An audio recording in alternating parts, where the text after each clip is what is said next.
For 30 years, I hadn't set foot outside, and the world beyond was nothing more than noise outside the window. I was 32 years old, and my room was 9 square meters in size. My monitor displayed 18 open tabs and 5 active gaming sessions. Food was delivered by courier, money was debited automatically, and I never touched a doorknob. My mother died 8 years ago and left me the apartment and a small bank account. I didn't cry at the funeral because I didn't go to the funeral, and that was my choice.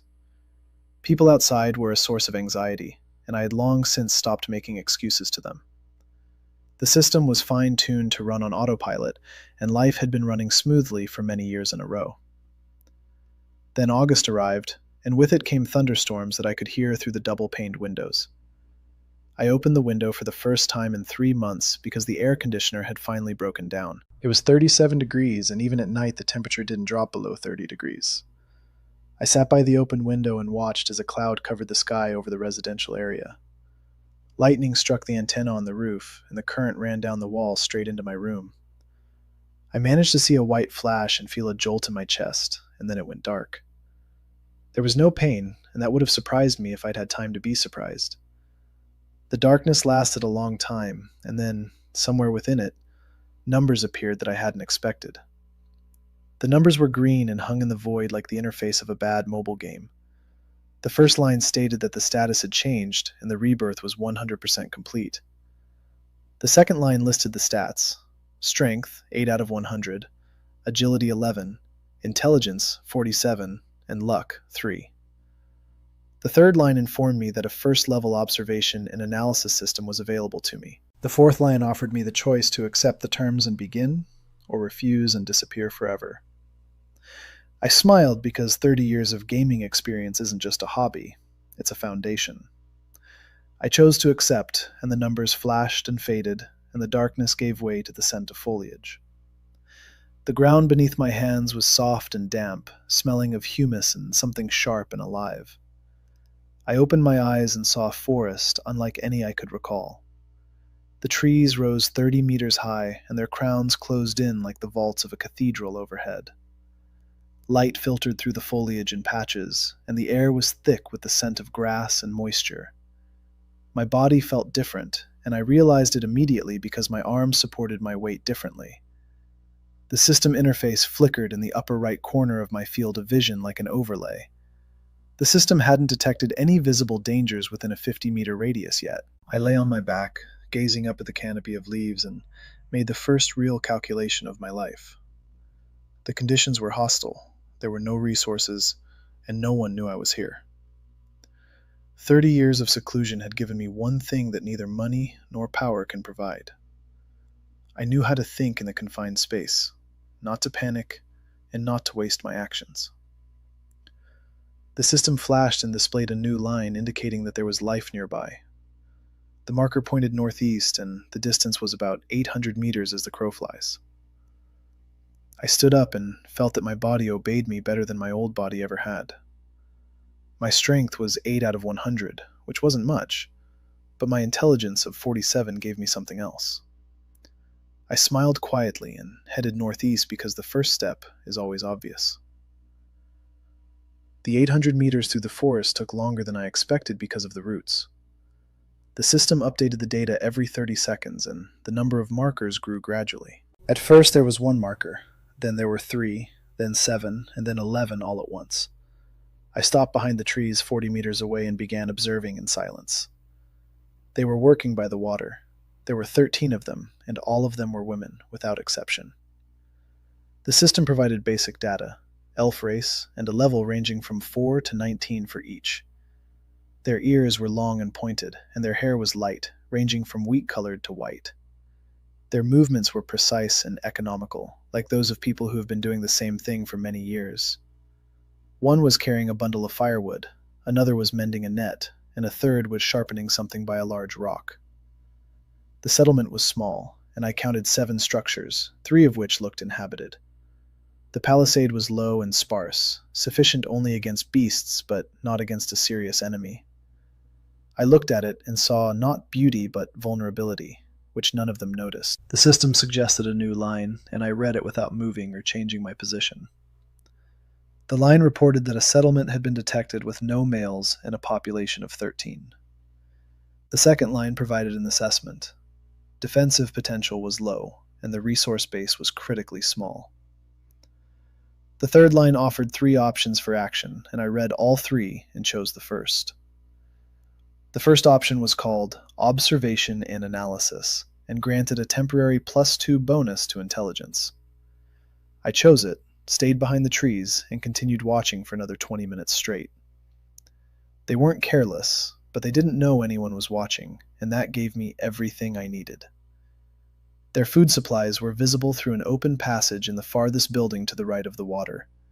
There wasn't much food, and I estimated it would last about 2 weeks for the current group. Their tools were primitive, and while 5 of them had weapons, 8 had none at all. The highest level among them was level 19 and always stayed in the center. The system flagged her as the likely leader and assigned her a tag, and I memorized that tag. Her hair was completely white, and I couldn't make out her eyes from this distance yet. She moved differently than the others, and every gesture of hers was a deliberate decision, not just a movement. I emerged from behind the trees slowly, keeping my hands in plain sight and avoiding any sudden movements. The one who was sharpening something by the rock spotted me first. She jumped up and shouted something. The others turned around instantly, and within 3 seconds 5 of them had weapons in their hands. The white-haired leader took 2 steps forward, stopped, and looked at me. At that moment, the system gave a hint that the settlement's language partially matched the database. The database had been loaded automatically upon rebirth, and I could understand about 60% of it. The leader spoke at length and angrily, demanding that I explain who I was and why I was here. She said that men had no place here, that they knew how to defend themselves, and that I should leave. I replied briefly that I had come not to fight, but to build, and that I had something they did not. She smirked and asked, through an interpreter, what a creature without weapons or level could possibly have. I smiled quietly because that very question opened the door to the only conversation that mattered. I said that I had the knowledge of how to ensure they survived the coming winter. She was silent for 3 seconds, and those were important 3 seconds because silence means interest. Then she said, "Let him speak." And the weapons of 4 out of 5 lowered slightly. 1 did not lower hers, and I remembered that one because those are exactly the kind of people I need first. They didn't let me inside the palisade, and that was the right decision on their part. We spoke by the water, and the leader listened, occasionally asking questions in short phrases. Her name was Erin, and by local reckoning she was about 120 years old, which is equivalent to 30 human years. The settlement had existed for 4 years, and before that they had lived in a large elven city in the north. She didn't say why they left, and I didn't ask because it wasn't important on the first day. Something else was important, and the system confirmed this with a red mark in the right corner of my vision. They were running out of salt, and without salt, preparing for winter was impossible, and they knew it. I knew where to get salt because I had seen a mineral spring by a stream 200 meters away. I told Erin that I would show them the salt, and she looked at me for a long time, expressionless. Then she said that if the salt turned out to be a rock, they would chase me away and never let me back. I replied with a single word that we would go, turned around, and walked toward the stream without looking back. They thought I was bluffing and didn't know that I had spent 20 minutes studying every meter. The stream was 204 meters away, and I walked without hurrying, counting my steps automatically. 4 people followed behind me, and I heard their footsteps and sensed that they still held their weapons. Erin walked second, and her breathing was steady, which spoke of control rather than calm. The system displayed their levels behind me, 19, 12, 8, and 6 in a row. I had noticed the mineral outcrop earlier while observing the white deposit on the rocks by the water. The deposit was distinctive. I'd seen it 1,000 times in games, and in reality it matched. I stopped by a large gray rock and pointed to the white edge right at the water's edge. Erin came over, crouched down, touched the deposit with her finger, and silently brought her finger to her lips. She was silent for 4 seconds, and then said that it was indeed salt, and looked at me.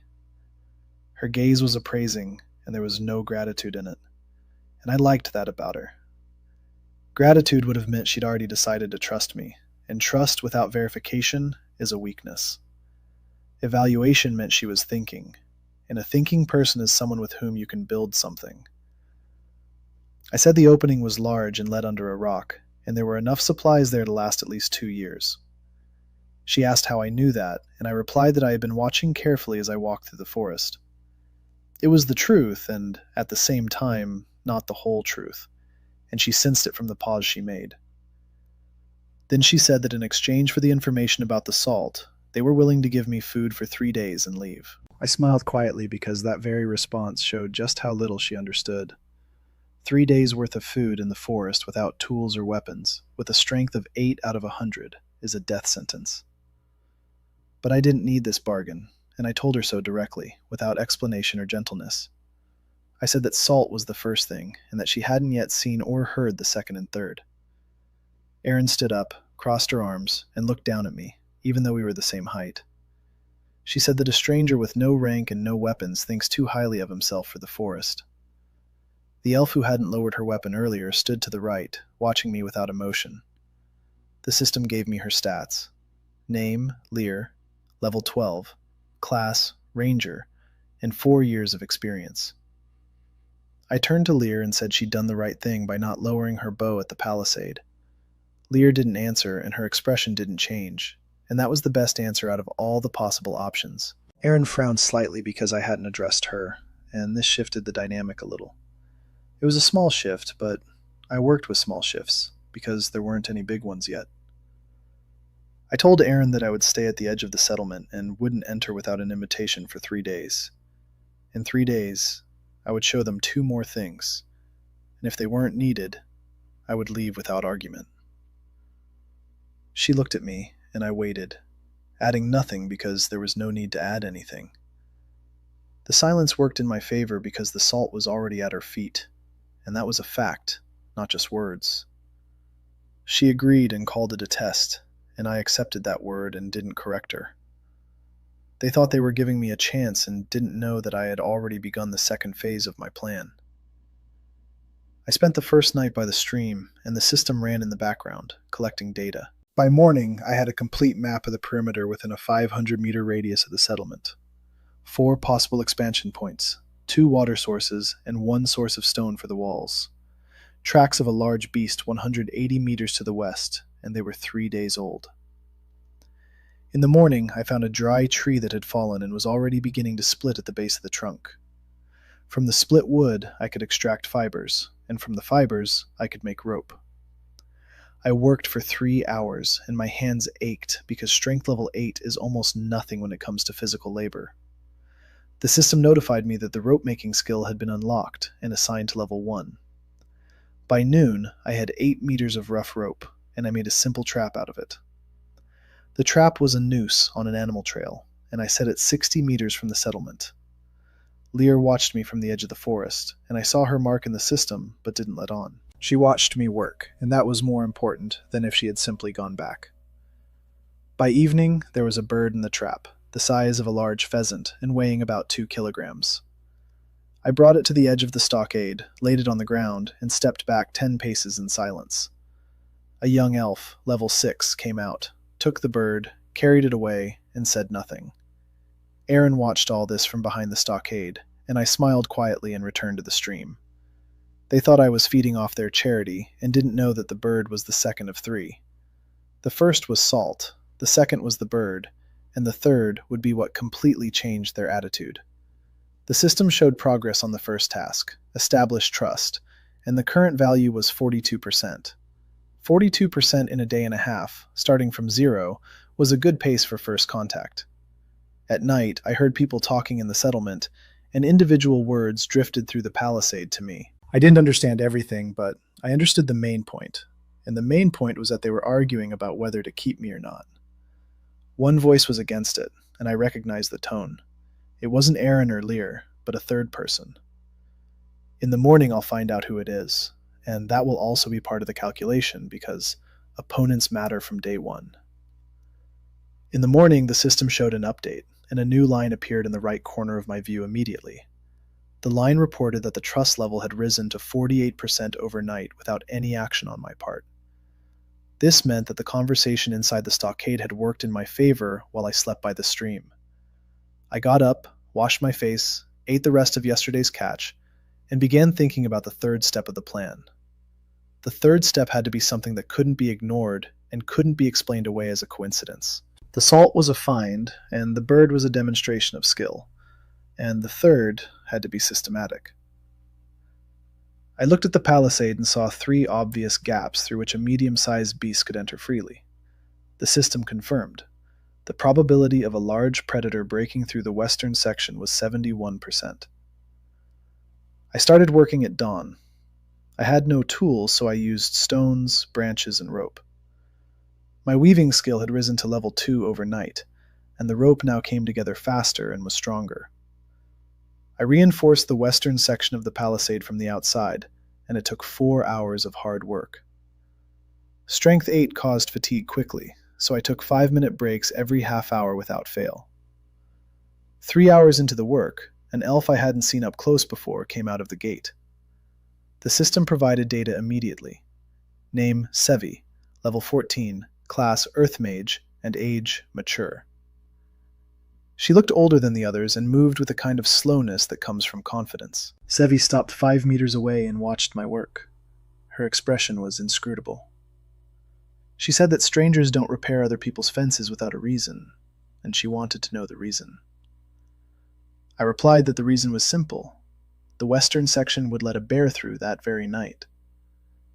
She said they'd lived here for 4 years, and there had been no bears, and that my fears were just my fears.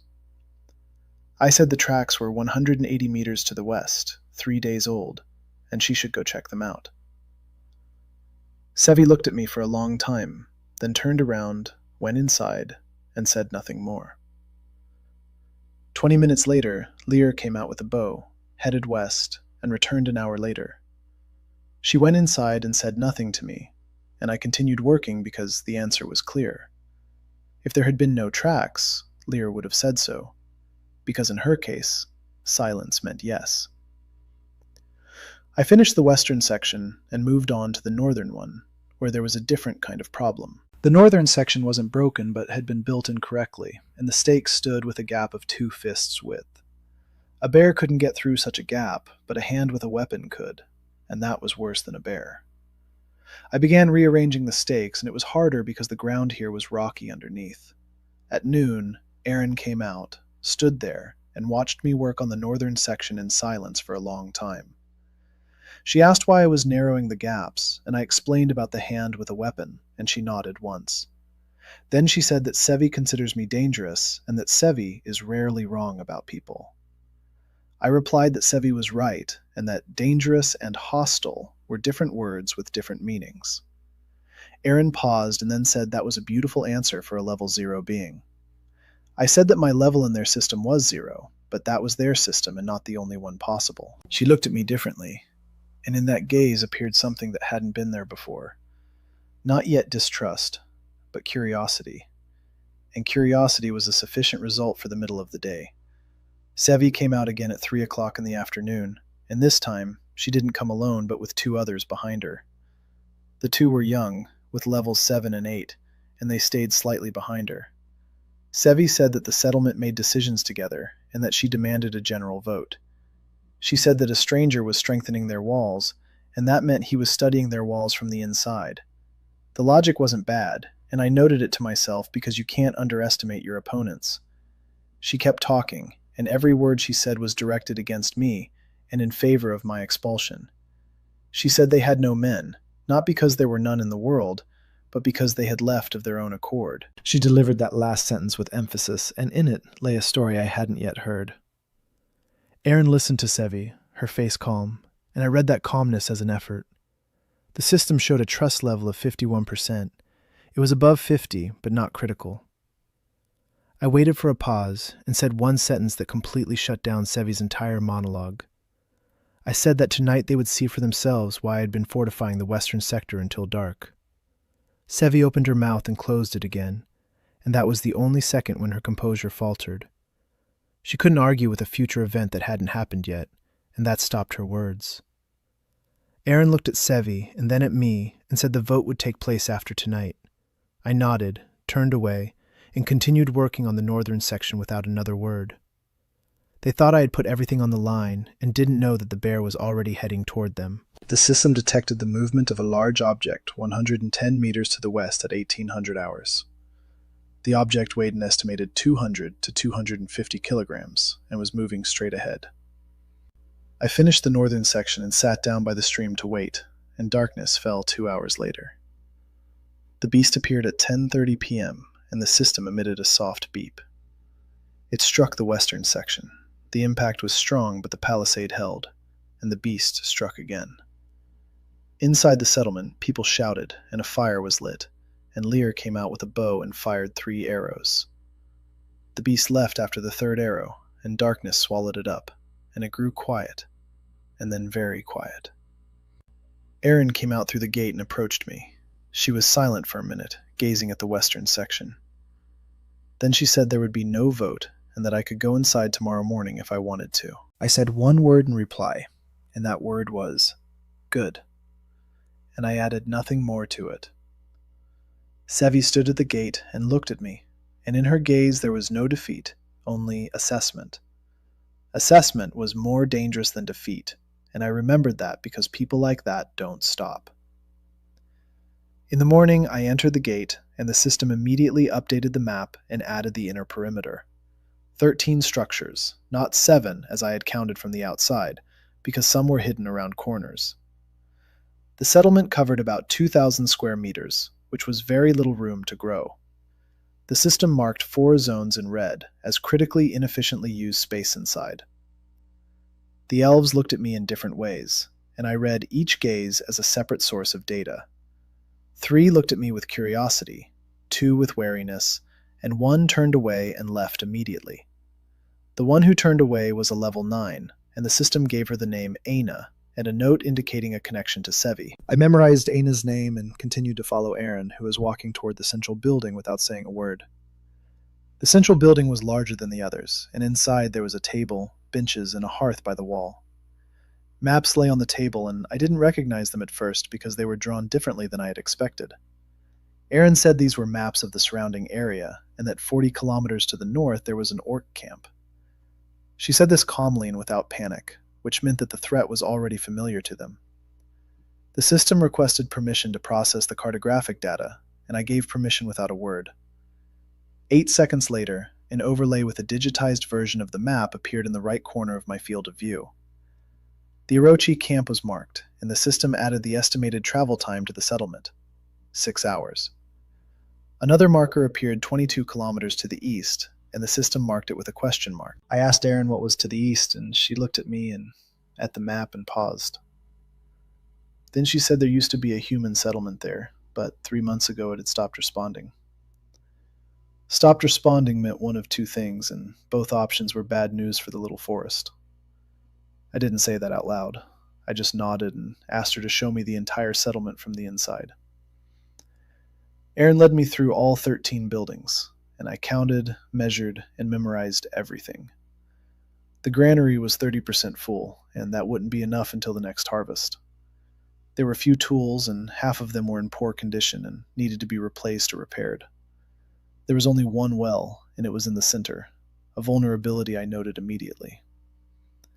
The workshop was small, and an elf named Tave, level 16, was working there. Tave was a blacksmith, and she was the only one who didn't look at me when I entered the workshop. She kept working, her hands were strong, and her movements were precise and without unnecessary gestures. I asked Erin what Tave was doing, and Erin said she was repairing arrowheads for Lear. I asked permission to stay in the workshop for a minute, and Erin nodded and stepped aside. I walked over to Tave and said I saw 3 improvements that would double her work speed. Tave stopped the hammer and looked at me for the first time. Her eyes were dark and calm. She said one word that meant, "Speak," and I realized this was exactly the person I needed. I explained the angle of the anvil, the sequence of operations, and the metal's temperature. This was basic knowledge from dozens of hours spent in games with crafting mechanics, and it was accurate. Tave listened without interrupting and tried the new angle right in front of me without saying a word. The result was better, and she saw it. She put down the hammer and said she'd remembered everything. Sevi was waiting for me at the workshop exit, and I wasn't surprised because I'd been expecting her to show up. She said that knowledge about metal can be found in books, and that it doesn't make me valuable. I replied that they had books, and asked her to show me the one that explained the angle of the anvil. Sevi didn't answer, and it wasn't a loss, but a pause, and I understood the difference between the two. She said something else, and that something else was important, so I listened carefully without interruptions or gestures. She said that the last man who came to them with useful knowledge took everything afterward.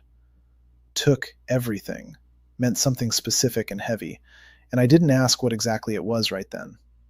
I said that I heard her, and that she had the right to watch my every move without restrictions. Sevi looked at me, searching my face for a lie, and I let her look for as long as she needed. Then she said she would be watching, and that I should know it and not pretend I didn't. I said that was exactly what I was counting on, turned around, and walked toward the central building again. She thought that surveillance would stop me, and didn't know that surveillance was part of my plan too. In the evening, I sat with Aaron by the hearth, and the system showed a trust level of 63%. I told her that the settlement needed 3 things immediately, and that I had a plan for each one. The first was a second well by the north wall, because one well meant certain death during a siege. The second was expanding the granary to a capacity that would cover a full year for everyone.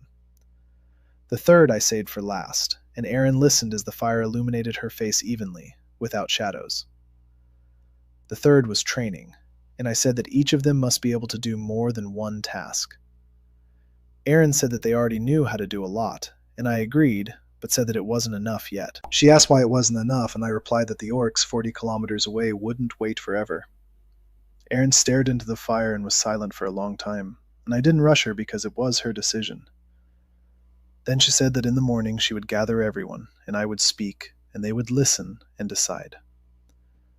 I said okay, stood up, and went to the spot where they had assigned me a corner by the eastern wall of the settlement.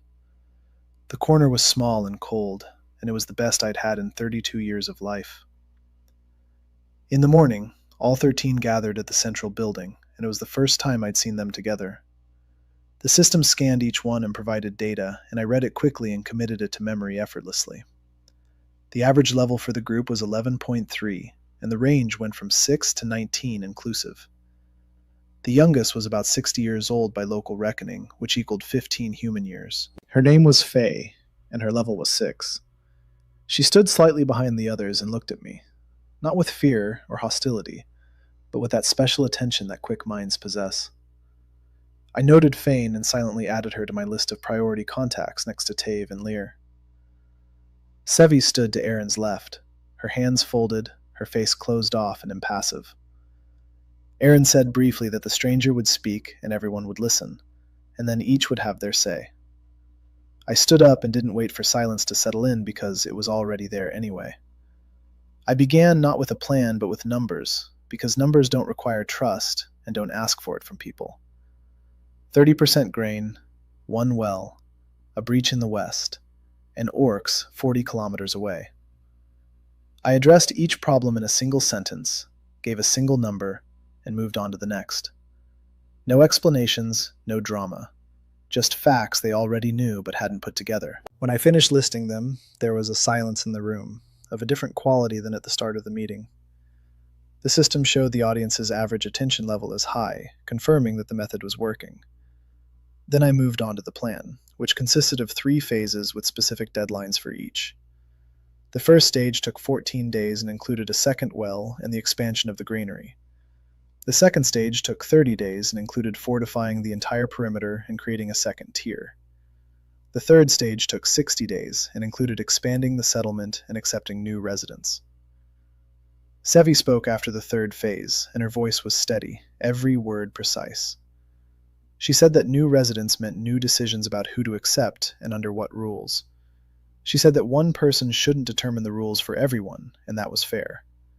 I agreed out loud and immediately, and that stopped her because she'd expected me to argue. I said that everyone writes the rules together, and that my role is construction, not managing people. Sevi looked at me, and I could see that she was searching for a trap in my words, but couldn't find one. Then she said that if my role was only construction, then I should explain why I needed a contact list. I didn't immediately understand which list she was talking about, and then I realized she had seen me looking at Faye. She was very observant, and I immediately raised her priority in my internal assessment. I replied that I look at people because construction requires understanding who can do what. Sevi said that was another nice answer, and that she'd heard nice answers like that once before. The room was quiet, and I realized this was the moment when I needed to give something concrete.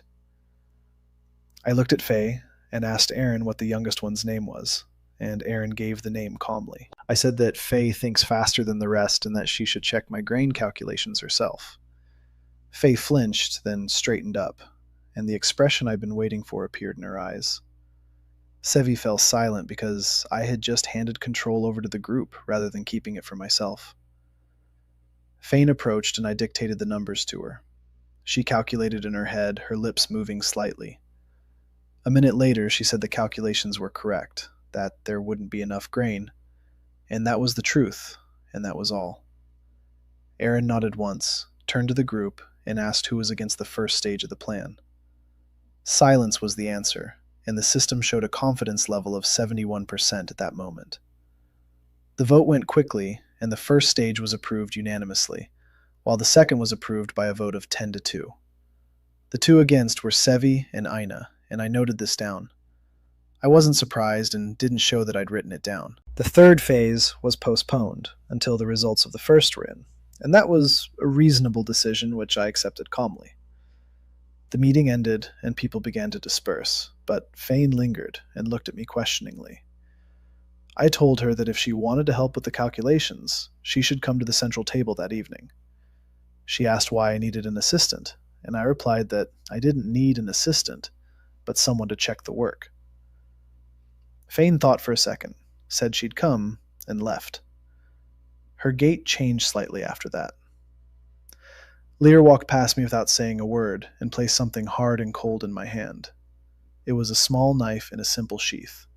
The metal was good quality, and the blade was sharp. I didn't thank her out loud because she was already leaving, and words would have been superfluous here. The system displayed a new line. Item received, characteristics, hunting knife, damage, +4. I smiled quietly, put the knife away, and went to check out the spot for the second well by the north wall. They thought the meeting was about the plan and didn't know that the meeting was about the deployment of people. Tave was production, Lear was defense, and Fane was analytics, and that was the beginning of the structure. Sevi was the opposition, and in a proper system, the opposition isn't an enemy, but a quality control mechanism for decisions. I found the first well based on soil moisture, and the second would be where the system showed a blue marker. We started digging the second well the next morning, and the system pinpointed the spot to within half a meter. I explained the angle and depth to Tave, and she relayed the instructions to the two elves who had grabbed shovels. I went to the granary myself because the expansion required first understanding the structure of the walls. The walls were made of wood, and the wood was good, but the joints were weak and held together by sheer luck. Fane showed up uninvited at 8 in the morning, stood nearby and watched as I examined the joints. She asked what exactly I was looking for, and I explained about the stress points, and she understood right away. Then she found 2 more points herself that I had missed, and silently pointed them out with her finger. I nodded and made a note, and the system added them to the diagram and recalculated the priority of the repair work. By 10 in the morning, I had a complete plan for expanding the grain silo with a sequence of steps. Fane translated my explanations to the others because my vocabulary in their language was growing slowly. 60% understanding was enough for communication, but not enough for precise instructions. The system noted this and offered a language learning task with a bonus of +1 to intelligence. I accepted the task and it went into the background, beginning to accumulate progress through conversations. By noon, the first day of construction had yielded results. The well had been deepened by 2 meters out of the 8 needed. The grain storage facility received reinforced joints at 4 critical points and immediately became more reliable.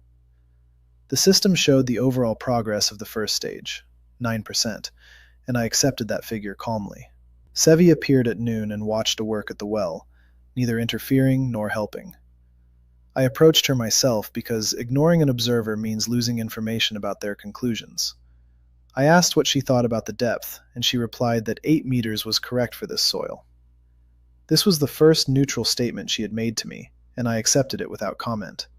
She added that she knew of herbs that strengthen wooden walls better than any joints. I said I wanted to learn about these plants, and she looked at me with that same appraising gaze. Then she left and returned an hour later with a bunch of plants, placing them against the wall without a word. The system identified the plants, tree resin and binding moss, and their application, structural reinforcement of wood. I applied the resin to the grain silo joints, and the result was immediately visible through a change in color. Tave came over, touched it, and said it was better than what they'd been doing for the past 4 years. Sevi heard this and didn't react, but I noticed she hadn't left the construction site since. The system showed a trust level of 76%, and Sevi was no longer marked in red. On the third day, the first complication arose, and it came not from within, but from outside the settlement. Lear returned from patrol early, her face impassive and her movements quicker than usual. She approached Aaron and spoke quietly, and I was standing close enough to catch about half of it. The words I understood were tracks, mini, north, and 2 days. And it all added up to one thing. Aaron called me over and said that Lear had found tracks of an orc squad 28 kilometers away. The squad was moving south, and judging by the tracks, there were roughly 12 to 15 of them. 40 kilometers became 28, and that meant we had less time than I'd thought. The system recalculated and gave a new estimate. At their current speed, the orcs would be here in 8 days. I kept a straight face, and that was important because everyone was looking at me at that moment. I told Aaron that the plan wasn't changing, but the priorities were, and securing the perimeter was now the top priority.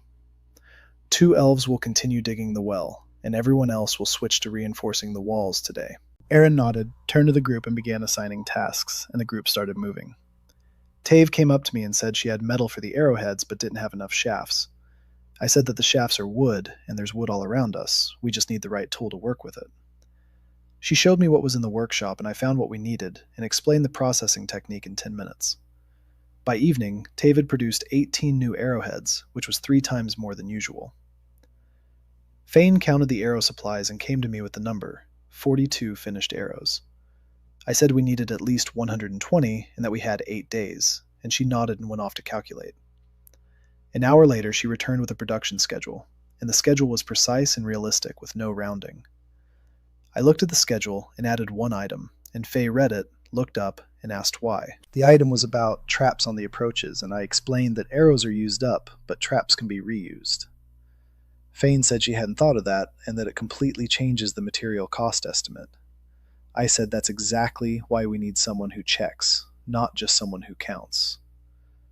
She looked at me for a second, then smiled for the first time in a while, and went off to revise the schedule. By the end of the 7th day since the start of the first phase, the well had reached 6 meters out of the 8 needed. The granary had been expanded by 40%, and Sevi resin was holding the joints firmly. The perimeter had received a second tier on 3 of the 4 sides, and the western side was completely finished. The system showed 61% progress on the first phase, and there were 7 days left until the orcs arrived. I sat by the eastern wall that evening, looking out at the settlement and seeing the difference from the first day. 7 days ago, it had been a vulnerable place held together by luck and the strength of 13 women. Now it was a place that had begun to become something else, and that something else had taken shape. Sevi walked past without stopping, but tossed out a single word, and that word meant, not bad. 8 days had been cut down to 5 because the orcs had sped up, and Lear brought new data in the morning. She said the squad was now 16 kilometers away, moving without stopping and burning the forest behind them.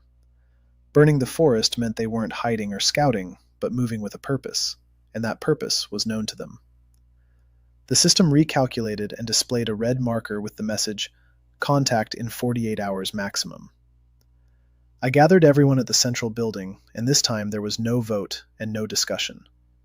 I said we had 2 days and assigned tasks in 4 minutes, without pauses and without questions. Tave is in charge of tip production at maximum capacity, and Fane is in charge of counting and distributing supplies. Lear is setting traps according to the plan we drew up 3 days ago at the central table. Sevi approached me after the assignments were made and said she knows the orcs better than the maps show. She said this type of unit is called the cleaners, and they don't come to loot, but to destroy everything completely. The cleaners don't take prisoners and aren't interested in resources.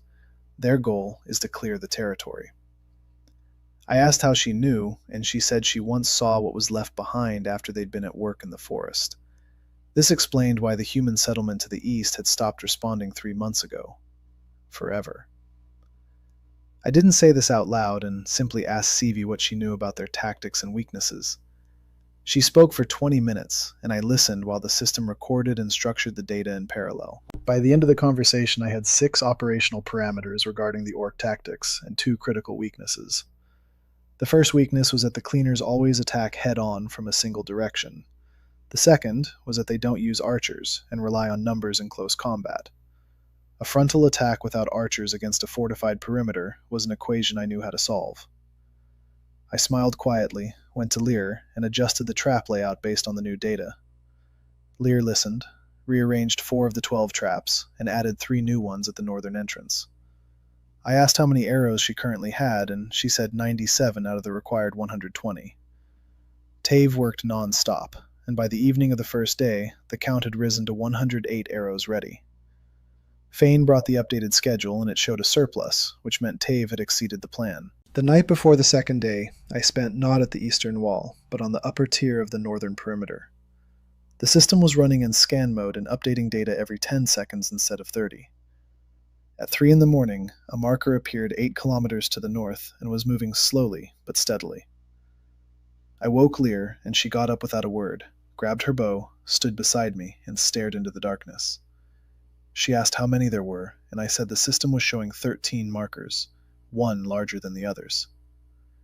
Lear said the large one was the leader, and that we needed to take out the leader first, and everything else would slow down. I agreed, and added that the leader would be in the center, and that the center was the zone of the third trap. She didn't reply, and I realized she had already thought of this, and already knew about the third trap.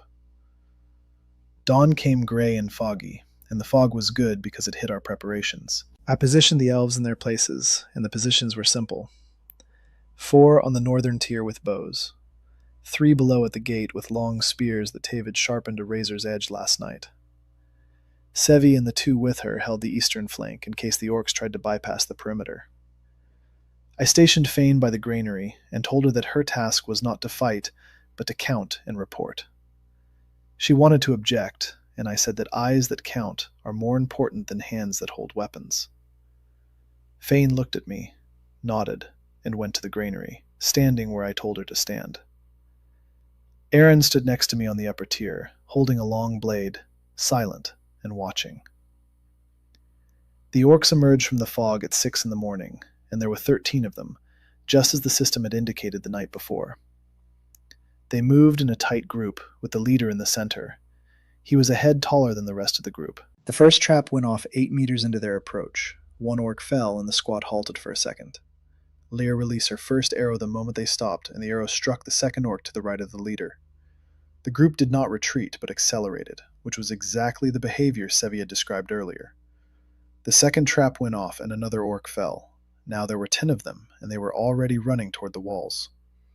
The third trap was positioned right at the palisade, and the leader stepped on it 2 meters from the wall. He didn't fall, but slowed down, and at that moment, Lear fired 3 arrows in rapid succession. 2 of the 3 struck the leader, and he fell. The squad stumbled and lost 3 seconds to confusion. 3 seconds is a long time when Lear is shooting, and 3 more orcs fell during those 3 seconds from her arrows. The remaining 6 charged the gate, and the gate held because Tave had been reinforcing it for 2 days. 3 men with stakes at the gate met those who tried to climb over the bottom edge, and the stakes did their job. The battle lasted 11 minutes, and the system counted every second and updated the casualty counter.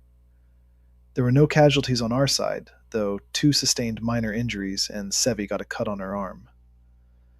The last orc tried to flee north, and Lear took him down with a single arrow from 70 meters away. The system indicated, threat eliminated, experience gained, and the protagonist's new level is now 2. I climbed down from the platform, walked around the perimeter, and checked every point. Everything was holding, and everything was standing. Erin walked beside me in silence, and when I finished my inspection, she stopped and looked at me. She said they had lived here for 4 years and had never come out of a battle without casualties until this day.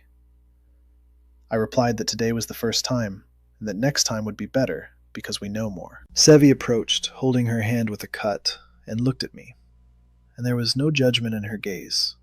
For the first time since I'd arrived, there was something different in her gaze, and that something was closer to respect. She said nothing, and I said nothing, and we both understood that words would be superfluous here. Fane ran over from her post and exhaled a single number. 13 came in and 0 left, and that was it. The day after the battle was quiet, and the silence was different from the kind that comes simply from the absence of sound. It was the silence of people who had done something they hadn't done before and were now sitting with it. I didn't rush anyone or call meetings, and I gave the settlement a day without tasks or plans. The system showed a trust level of 89%, and I accepted that figure calmly. Tave was working in the workshop because work was to her what rest was to others. I stopped by to see her in the middle of the day, and she was forging something new. I didn't ask what exactly it was yet. She said herself that she was making a second knife, and that it would be better than the first, and she looked at me. I realized the knife was meant for me, and nodded, and she went back to work without another word.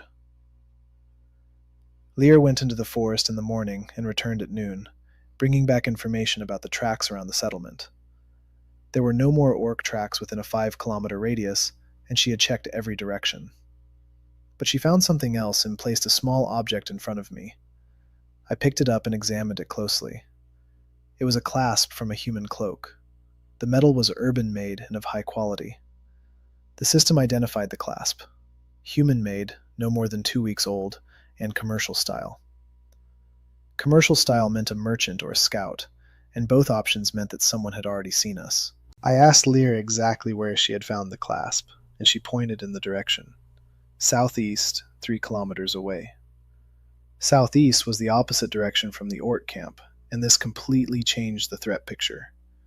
I didn't tell Erin about this right away, and gave myself an hour to think it over before going to her with it.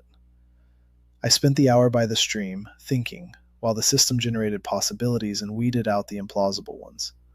3 possibilities remained: a random traveler, a merchant scout, and military intelligence from a foreign settlement.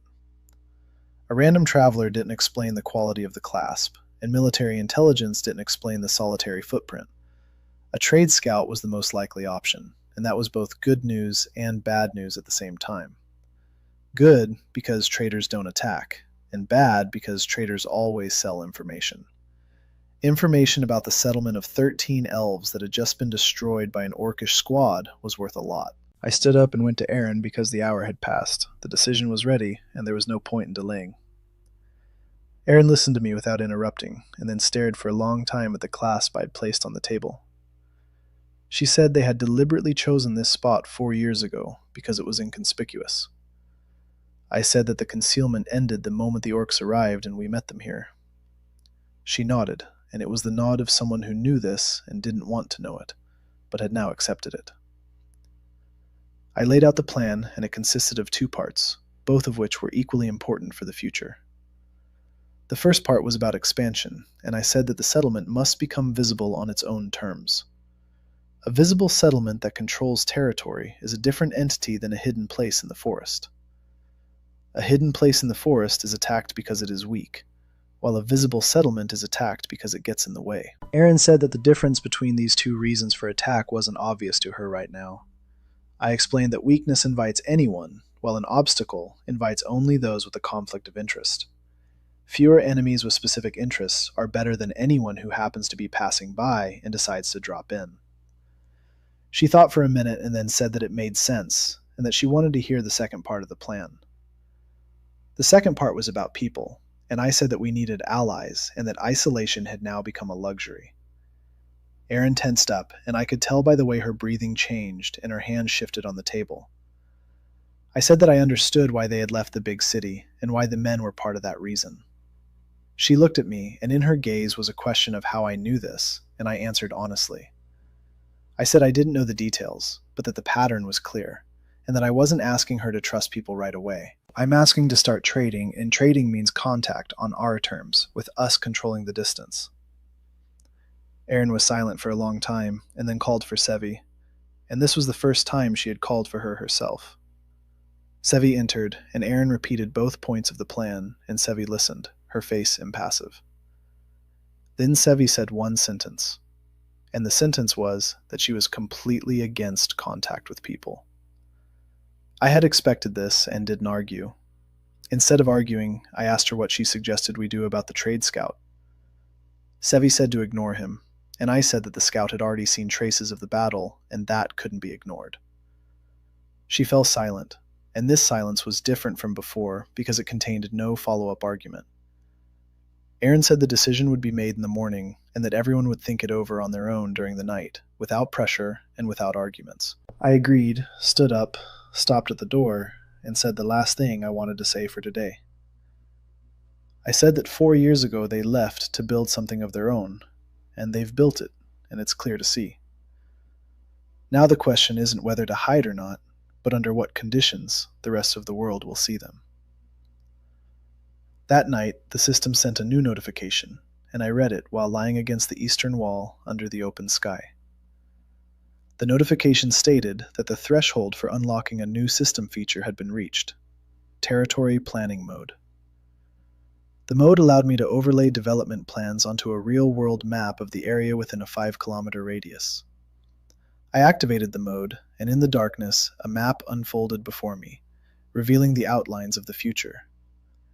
5 kilometers of territory, with a settlement at the center, roads and fields, and a second perimeter outside the first.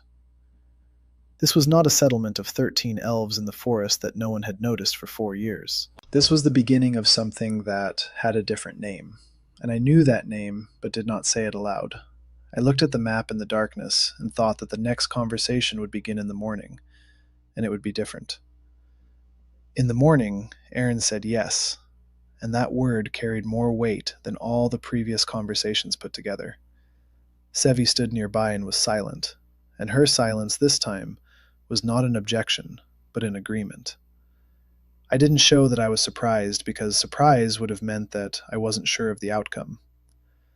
The system displayed a trust level of 94% and a new line: status changed to ally. I unfolded the planning mode map right on the central table, and all 13 of us stood around it. The map covered 5 kilometers, and I started from the center, speaking slowly so that Fane could keep up with the translation. The first ring is the settlement, and it expands to an area of 10,000 square meters from the current 2. The second ring consists of fields and gardens, and they will provide 100% food self-sufficiency by spring. The third ring is the control zone, containing traps and observation posts with no blind spots. The fourth ring is the border, and there will be 3 posts along the border, each visible from the neighboring post. Lear looked at the map. Her finger traced the line of observation points, and she nodded once. Tave asked about materials for the expansion, and I replied that there was the forest around us and stone by the stream. Fane had already done the calculations, and 2 minutes later she placed a sheet of paper with numbers next to the map and silently stepped back. The numbers were precise and realistic, with no rounding, and the plan was feasible within 90 days. I took the sheet and checked it, found one mistake, and showed it to Fane. She corrected it without a word and without hesitation. Sevi watched this exchange and then said she wanted to be in charge of the medicinal division. This was the first time Sevi had taken on a task herself, and I handed this responsibility over to her without discussion. The medicinal division meant herbal supplies and treatment, and it was critical to our growth. Every 10 new residents doubled the likelihood of illness, and Sevi knew this better than I did. She took the sheet and went to her herbs, and that was the end of her role as opposition in the old sense. The trade scout appeared on the 4th day after the meeting, and Lear led him to the gate. He was a man in his 40s, well-dressed, and carried himself calmly and without fear, which spoke to his experience. The system provided data: class, merchant; level, 23, and reputation, neutral, according to the system's database. 23 was higher than any of the elves, except Erin's, and that spoke to who he was. Aaron met him at the gate, and I stood a step behind and slightly to the side, watching every word. He said his name was Court, and that he traded between 3 settlements southeast of these parts. He said he'd heard about the battle with the orcs and that the news had reached the human settlements before he had. Aaron asked how exactly the news had reached them, and Court replied that the forest speaks quickly to those who listen. I smiled quietly because that meant Court had a network of informants, and that was valuable. A man with a network of informants isn't just a merchant. He's a hub through which everything important passes. Erin glanced at me over her shoulder, and I gave a barely perceptible nod, and she turned back to Court. She said she was ready to discuss the exchange and that the terms would be negotiated by the man behind her. Court looked at me, and his gaze was professional. He assessed me quickly and accurately. He asked who I was and where I was from. I replied that I was a local, and that was all he needed to know. Court smirked, and it was the smirk of a man who had heard that answer many times in his life. He said he was ready to trade, and that he had salt and iron and seeds and cloth and tools.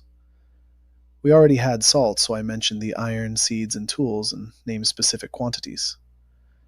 Court named a price, and the price was high, calculated on the assumption that we didn't know market values. I named a counteroffer, and it was precise, and Court paused and looked at me differently than before. He asked where I had studied trade, and I replied that I had read a lot. And again, that wasn't the whole truth. 30 years of economic simulators and trading games had given me a precise understanding of the structure of exchange. We reached an agreement in 20 minutes, and the terms were fair. Court got a good deal too. A good deal for him meant he would return, and next time it would be easier and more profitable for us. The system recorded, "Trade contact established, and a new feature unlocked, the trade route map." Court was leaving and turned at the gate to say he would return in 2 weeks with the first shipment of goods. He added that he'd heard of another orc camp to the northwest and that it was larger than the first one. I asked how much larger, and he said there were about 40 of them, and they'd been active for a month. Then he left, and I stood at the gate watching him disappear into the forest, counting the time in my head. 40 orcs against 13 elves was a different equation than 13 against 13. But we had time, and time was a resource I knew how to use better than anything else. I returned to the central table, unfolded the map, and began to calculate, and Fane sat down silently beside me. She laid out a blank sheet of paper, prepared a quill, and waited. And that was exactly what was needed right now. 3 months later, the settlement had changed, and that change was evident in every detail around us.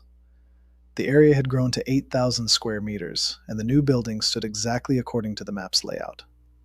6 new residents arrived.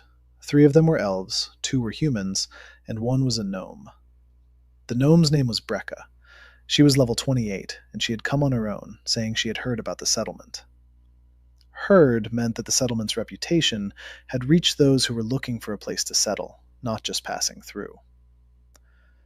Sevi greeted Brecca warily, and a week later they were working together on the medical supplies. The second well yielded water on the 68th day, and Faye noted this in the journal with the exact date. The system displayed a new notification, and the line was longer than usual, so I read it carefully. The line stated that the development threshold had been reached, and the settlement status had changed from camp to settlement. The next threshold was designated as a city and required a population of 50 people and 3 trade connections. The third threshold was named with a single word, and that word was kingdom, with a question mark next to it.